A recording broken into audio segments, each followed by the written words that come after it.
Praise the Lord. கர்த்தருடைய பரிசுத்த நாமம் மகிமைப்படுவதாக. இன்றைய தியானம் ஓசியா 1ஆம் அதிகாரத்திலிருந்து 7ஆம் அதிகாரம் வரை.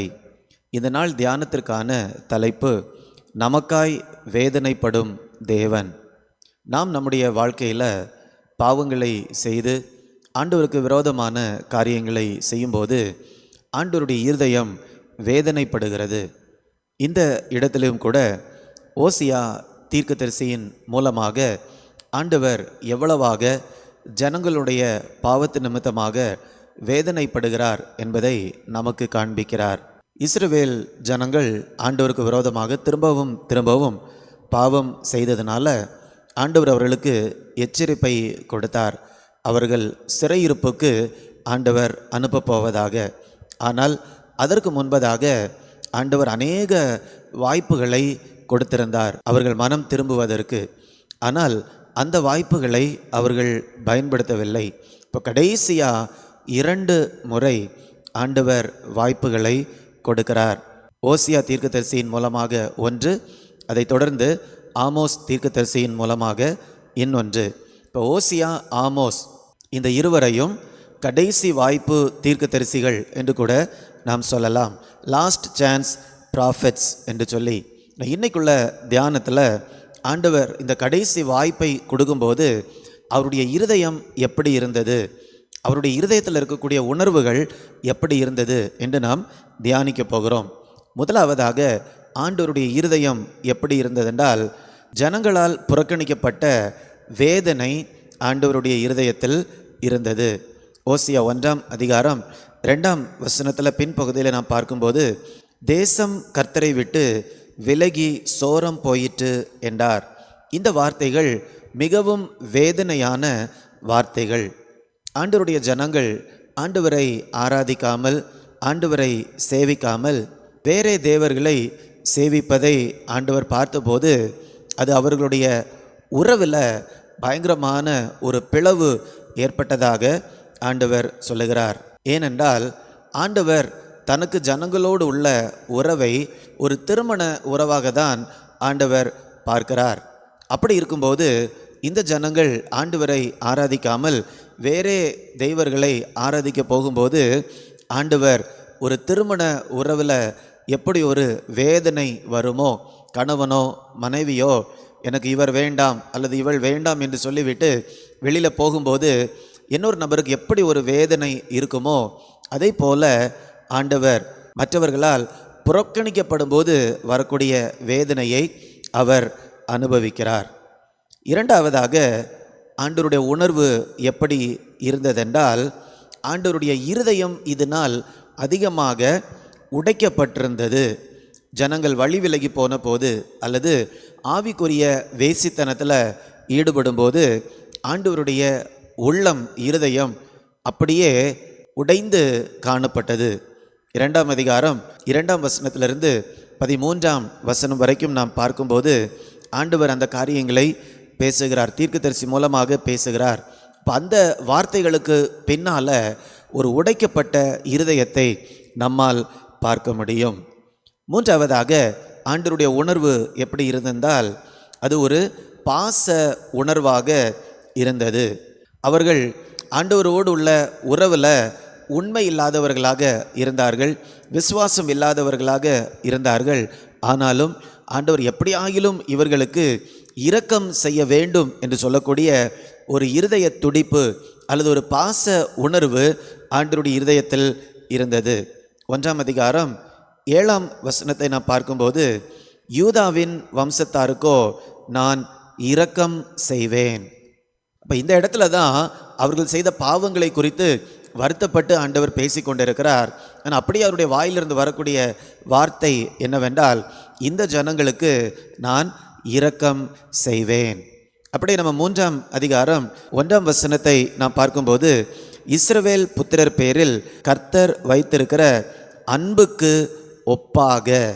அப்போ ஆண்டவர் இஸ்ரவேல் ஜனங்கள் மேலே வைத்திருக்கக்கூடிய அன்புக்கு ஒப்பாக ஒரு சில காரியங்களை செய்யும்படியாக ஆண்டவர் தீர்க்கதரிசியிடம் சொல்லுகிறார். அதை நீங்கள் இந்த ஓசியா தீர்க்கதரிசி புஸ்தகம் படிக்கும்போது அந்த காரியங்களை நீங்கள் புரிந்து கொள்ளலாம். அப்போ இதில் நம்ம பார்க்கும்போது ஜனங்கள் ஆண்டவருக்கு விரோதமாக பாவம் செய்தாலும் ஆண்டவர் கடைசி வாய்ப்பை கொடுக்கக்கூடிய நேரத்தில் கூட அவருடைய உணர்வு எப்படி தான் இருந்தது? ஒரு பாச உணர்வாக தான் இருந்தது. நான் இரக்கம் செய்வேன் என்று சொல்லிதான் ஆண்டவர் இந்த இடத்துல அவருடைய விருப்பத்தை வெளிப்படுத்துகிறார். நான்காவதாக ஆண்டவருடைய உணர்வு எப்படி இருந்ததென்றால், ஜனங்களை எப்படியாகிலும் மீட்டு கொள்ள வேண்டும் என்று சொல்லக்கூடிய ஒரு உணர்வு ஆண்டவருக்கு அதிகமாக காணப்பட்டது. நம்ம 2ஆம் அதிகாரம் 14ஆம் வசனம் 15ஆம் வசனத்தை படிக்கும்போது, ஆகினும் இதோ நான் அவர்களுக்கு நயம் காட்டி அவளை வனாந்திரத்தில் அழைத்து கொண்டு போய் அவளோடே பட்சமாய் பேசி, 15ஆம் வசனம் பின்பகுதி, அப்பொழுது அவள் அங்கே தன் இளவயதின் நாட்களிலும் நான் எகிப்திலிருந்து வந்த நாளிலும் பாடினது போல பாடுவாள். இந்த 14ஆம் வசனத்தில் நம்ம பார்க்கும்போது கர்த்தர் என்ன சொல்லுகிறார் என்றால், இதோ நான் அவளுக்கு நயம் காட்டி எப்படியாகிலும் ஏதாவது செய்து நான் என்ன பண்ணிடுவேன், வனாந்திரத்திற்கு அழைத்து கொண்டு போய் அவளோட நான் பட்சமாக பேசி. அப்போ ஆண்டவர் இதில் அவளோடே என்று பெண்மையாக ஆண்டவர் சொல்லுகிறார். நான் ஏற்கனவே நம்ம பார்த்தோம், ஆண்டவருக்கும் இஸ்ரவேல் ஜனங்களுக்கும் இருந்த உறவு ஒரு திருமண உறவை போன்றது தான். அதனால தான் ஆண்டவர் அவளோடு என்று நாம் சொல்லுகிறதை பார்க்கிறோம். அப்போ வனாந்திரத்தில் அழைத்து கொண்டு போய் நயம் காட்டி பட்சமாக பேசி அல்லது இரக்கமாக அன்பாக கனிவாக பேசி நான் என்ன பண்ணுவேன், என் அண்டையில் இழுத்து கொள்ளுவேன் என்று ஆண்டவர் சொல்லுகிறார்.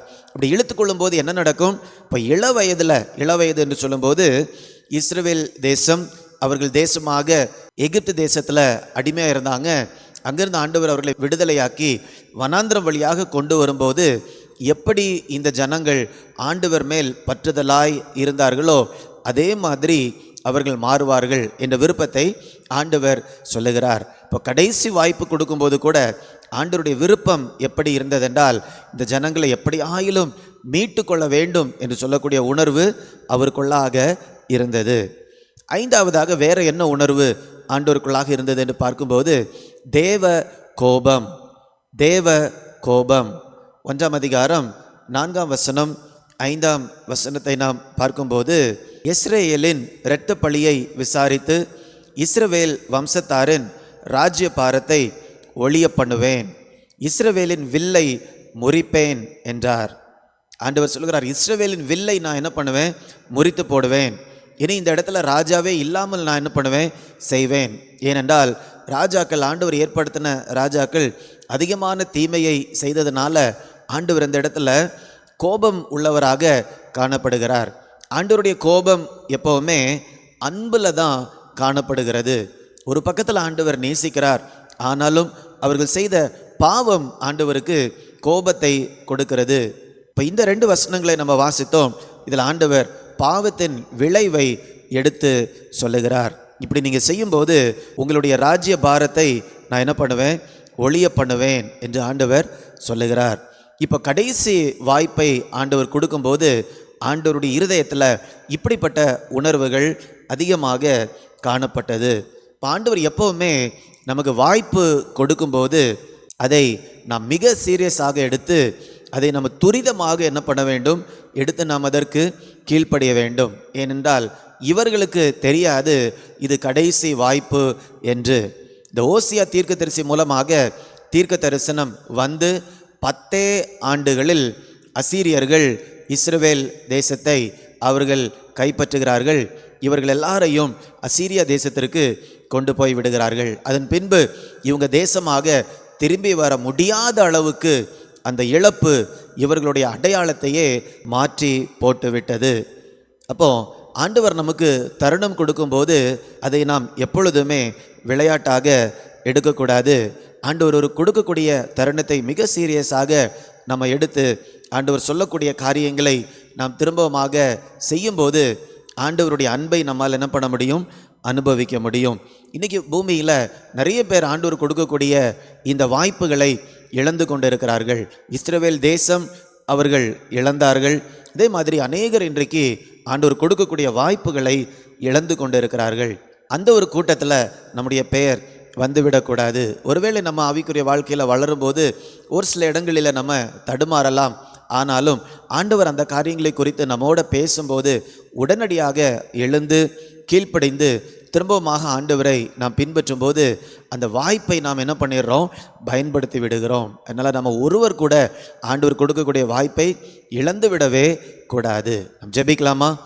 அன்பின் ஆண்டவரே, இந்த ஓசியா தீர்க்கதரிசியின் மூலமாக ஆண்டவர் உம்முடைய இருதயத்தில் இருக்கக்கூடிய உணர்வுகளை வெளிப்படுத்தியிருக்கிறீர்.